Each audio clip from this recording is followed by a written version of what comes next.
Hello, my name is Karen Flood. I'm one of the consultants here in the Rotunda Hospital. I'm also one of the fetal maternal medicine specialists.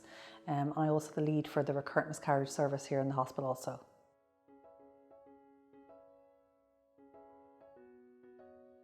So the typical symptoms of a miscarriage are bleeding and pain. We do advise if the bleeding is very heavy or very painful that you attend the emergency room for assessment, but normally it's usually spotting. Now this can be very normal in pregnancy, however we do advise an early scan to confirm that the pregnancy is ongoing. There are some miscarriages however where there's no symptoms at all and there might be a surprise finding at an ultrasound scan. Sometimes however there might be some indicators such as brown spotting or loss of pregnancy symptoms, so in that situation we'd advise you attend for an early scan to assess the pregnancy.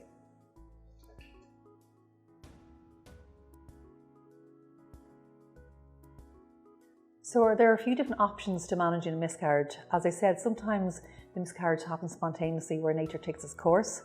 However, if you've been diagnosed with miscarriage with no symptoms, then we will discuss the kind of three major options for you.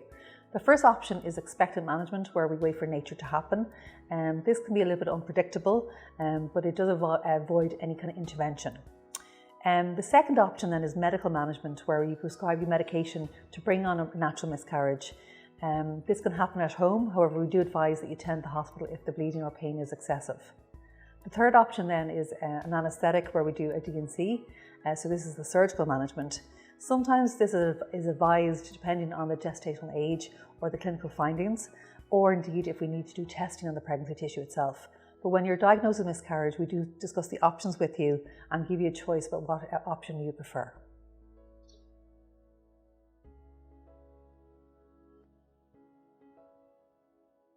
So assuming the miscarriage isn't complicated with no signs of infection, we would expect your miscarriage to be over within a couple of days.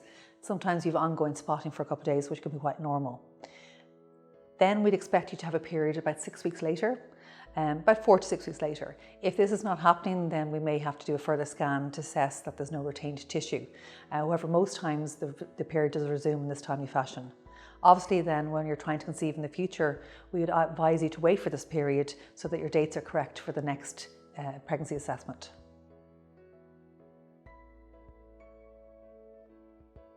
It's okay to try with the next cycle, but as I said, I would advise that you wait for a normal period first, because understandably with the next pregnancy you're going to be anxious and an early scan would be advised. So it's very important that we are uncertain of your dates, because if we're uncertain then it adds to unnecessary extra stress and worry. So it just makes the scan a bit more accurate.